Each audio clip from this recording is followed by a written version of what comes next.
Hello বন্ধুরা, তোমাদের প্রত্যেকে আবার আমার ইউটিউব চ্যানেলে স্বাগত। আজকে ভিডিওতে আমরা বর্গক্ষেত্র কাকে বলে, তার ডেফিনেশন কি এবং কোনো একটি বর্গক্ষেত্রের কী কী বৈশিষ্ট্য থেকে থাকে, তার পরিসীমা এবং ক্ষেত্রফলের সূত্র কী হয় এবং তার কর্ণের দৈর্ঘ্য কী রূপ হয়, এই সমস্ত বিষয় নিয়ে আমরা আলোচনা করব আজকের ভিডিওতে। সর্বপ্রথমে আমরা তাহলে স্কোয়ার বা বর্গক্ষেত্র কাকে বলে সেখান থেকে আমরা শুরু করব। যদি বর্গক্ষেত্রের ডেফিনেশন আমাকে বলে তাহলে সেই ডেফিনেশনটি হচ্ছে যে কোনো চতুর্ভুজের, সর্বপ্রথমে আমাকে বুঝতে হবে চতুর্ভুজ কি। চতুর্ভুজ হচ্ছে চারটি বাহু দ্বারা, ভুজ কথার অর্থ বাহু, অর্থাৎ চারটি বাহু দ্বারা আবদ্ধ ক্ষেত্রকে আমরা চতুর্ভুজ বলে থাকি। মানে চারটি বাহু, একটি দুটি তিনটি চারটি, এই আবদ্ধ ক্ষেত্র হতে হবে এ বি সি ডি। এখন এ বি বিসি সিডি এবং এডি, এই চারটি বাহু দ্বারা দেখো তুমি একটি আবদ্ধ ক্ষেত্র পেয়েছো, তাহলে এই যে আবদ্ধ ক্ষেত্রটি পাবো একে আমরা চতুর্ভুজ বলে থাকি। আবার এটি এরকমই দেখতে হবে এরকম কোনো কথা নয়, ঠিক এইরকমও দেখতে হতে পারে, অথবা সেটি এইরকমও দেখতে হতে পারে, অথবা সেটি এরকমও দেখতে হতে পারে।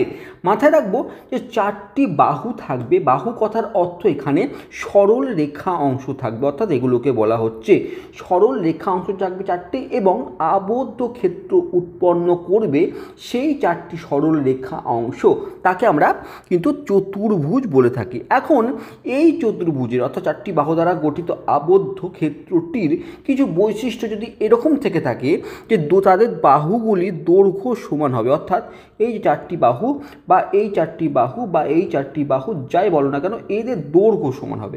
দৈর্ঘ্য সমান হওয়ার অর্থ হচ্ছে একই সেম দৈর্ঘ্যের হবে, তার সাথে সাথে প্রত্যেকটির অন্তস্থ বা অভ্যন্তরীণ কোণ এক সমকোণ বা 90 ডিগ্রি হবে। তার অর্থ হচ্ছে প্রথম কথা, বাহুগুলি ধরো এইটি এইটি এইটি এবং এইটি, আমি ধরে নিচ্ছি এ বি সি ডি একটি চতুর্ভুজ।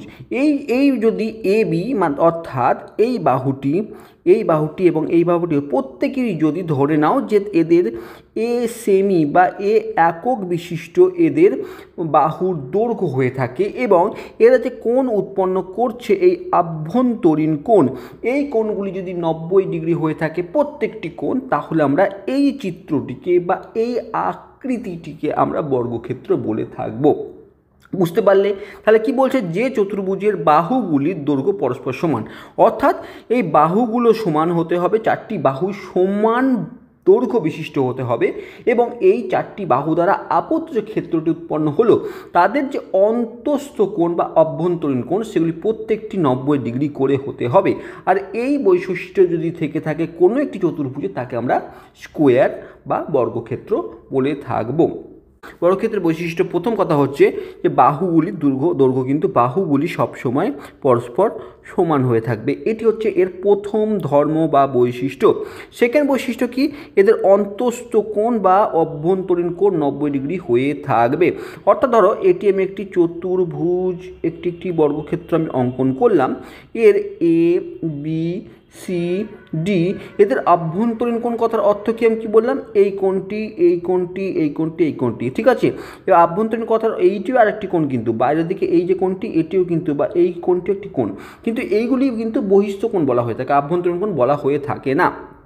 অভ্যন্তরীণ কোণ কথার অর্থ হচ্ছে ভেতরের কোণ, অর্থাৎ এই কোণগুলির কথা বলা হচ্ছে। আর এই কোণগুলি 90 ডিগ্রি করে, প্রত্যেকটা 90 ডিগ্রি করে। আর তার সাথে সাথে আমি কি বললাম, বাহুগুলি সব কিন্তু সমান একে অপরের সঙ্গে, এই দুটি বৈশিষ্ট্য থাকবে। তার সাথে সাথে আরেকটি বৈশিষ্ট্য হচ্ছে এদের যে দুটির যে এদের কর্ণ দুটির দৈর্ঘ্য কিন্তু সমান। আমরা কর্ণের ডেফিনেশন কিন্তু আমরা পূর্বে আলোচনা করেছি, আমরা কর্ণের ডেফিনেশন আরেকটি ভিডিওতে খুব ডিটেলস আমরা আলোচনা করেছি।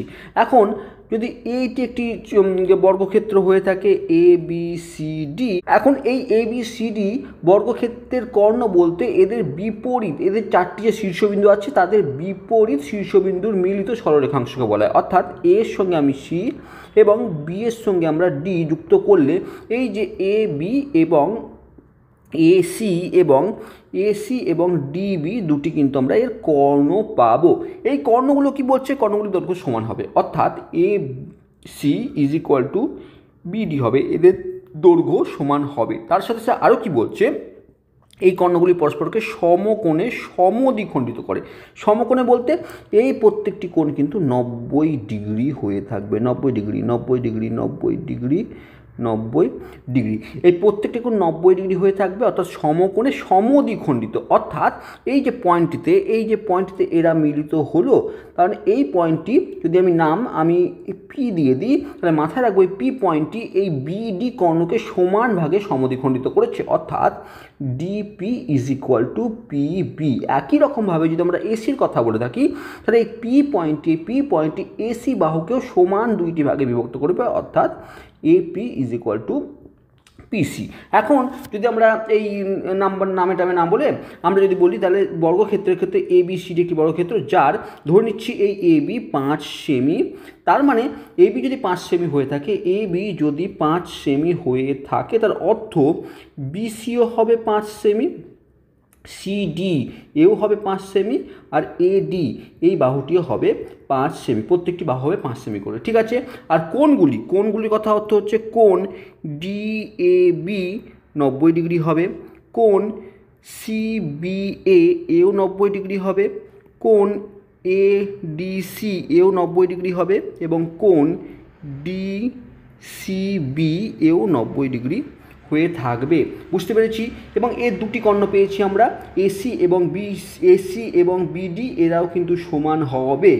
আর তার সঙ্গে বড় ব্যাপার, যদি এই বিসি এবং পি পয়েন্টে এরা যদি এই কর্ণগুলি একে অপরকে যদি ছেদ করবে, তখন এরা 90 ডিগ্রি করেই, মানে সমকোণেই কিন্তু এরা পরস্পরকে সমকোণে সমদ্বিখণ্ডিত করবে, অর্থাৎ সমান দুই ভাগে বিভক্ত করবে। এগুলি হচ্ছে একটি বর্গক্ষেত্রের ভিতরের বৈশিষ্ট্য। এবার যদি একটি বর্গক্ষেত্রের আমাকে এই তিনটি বিষয় যদি আমাকে জিজ্ঞেস করে, কোন একটি বর্গক্ষেত্রের পরিসীমা বলতে কি বোঝায়।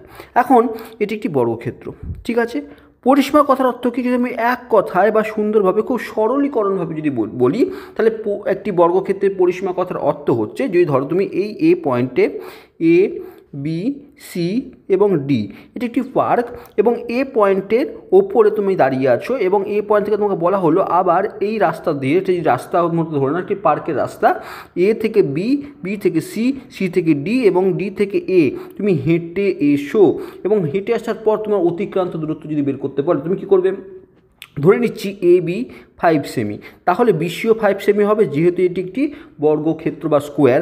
ডিসিও কিন্তু 5 সেমি হবে, এবং এডিও 5 সেমি হয়ে থাকবে। এখন যদি তোমাকে বলা হয় তুমি এখানে ওয়েট করে দাঁড়িয়ে আছো, তোমাকে বললো কেউ তুমি যাও একদম পুরো পার্ক মেরে এসো এই গ্রাউন্ডটি, তুমি কি করবে? এখান থেকে এ থেকে বি যাবে, অর্থাৎ তুমি 5 সেমি অতিক্রম করবে, তারপরে বি থেকে সিতে যাবে, মানে আবার তুমি 5 সেমি অতিক্রম করবে, তারপরে সি থেকে ডিতে যাবে, অর্থাৎ আবার 5 সেমি অতিক্রম করবে, তারপরে তুমি ডি থেকে এতে যাবে, অর্থাৎ আবার 5 সেমি তুমি অতিক্রম করবে। অর্থাৎ তুমি টোটাল অতিক্রম কত করলে? 4 × 5 সেমি, অর্থাৎ 4টি বাহু আছে, 4টি 5 সেমি করে তুমি অতিক্রম করেছো, অর্থাৎ 4 × বাহু মানে 5 × 4 = 20 সেমি তুমি অতিক্রম করলে। এটা আমরা সেমি দিয়ে বললাম, আমরা একক দিয়ে বলতে পারি, আমরা সেমি দিয়ে বললাম, কিমি হতে পারে, সেটা মিটার হতে পারে, যাই হোক না কেন, আমি একটি জাস্ট যে কোনো একক ধরে আমি কথাটি বললাম।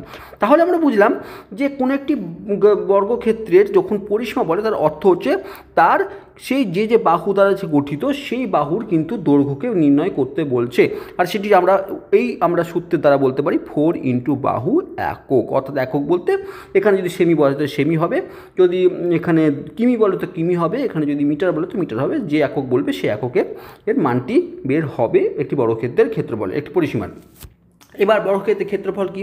এখন বর্গক্ষেত্রের ক্ষেত্রফল বলতে এই সেম বর্গক্ষেত্রের কথাই যদি বলি আমি, যে এ বি সি ডি এই বর্গক্ষেত্রের ক্ষেত্রফল বলতে এর ভেতরে কতটুকু অংশ আছে, অর্থাৎ যদি তোমাকে বলা হয় এর মধ্যে কতটা, এটা তোমার একটি জমি বা বাড়ির জমি, ঠিক আছে, তোমাকে জমিটির মধ্যে কতটুকু অংশ আছে, মানে অর্থাৎ এত পুরো অংশ, ভেতরের যে পুরো অংশটিকে কিন্তু ক্ষেত্রফল বলা হয়ে থাকে, এই পুরো অংশটি।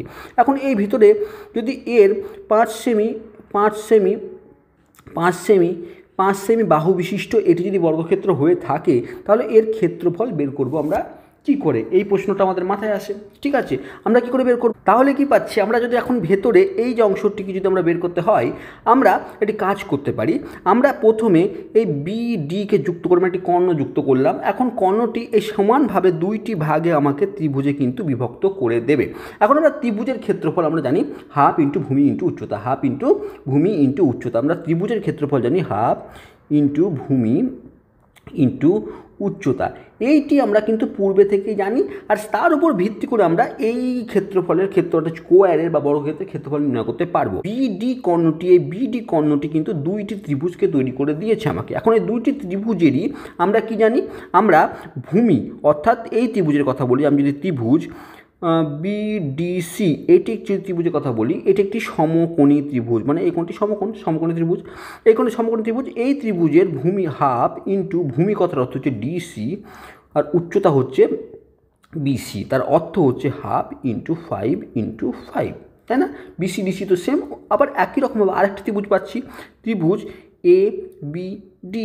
এই ত্রিভুজের ক্ষেত্রে হাফ ইন্টু ভূমি বলতে এই ত্রিভুজের ক্ষেত্রে দেখো ভূমি কিন্তু এডি ইন্টু এ বি হচ্ছে এর উচ্চতা, অর্থাৎ এখানেও হাফ ইন্টু 5 ঠিক এরকম একটা জায়গায় আসছে।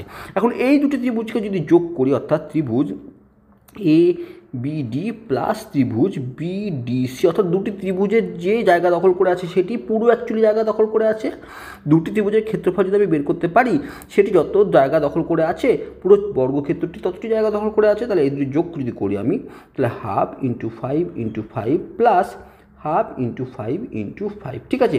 এটা যদি ক্যালকুলেশন করো তুমি দেখতে পাবে, দেখো বাহু স্কোয়ার আমরা যদি এটি লসাগু করি তাহলে 2 লসাগু আসবে, ঠিক আছে।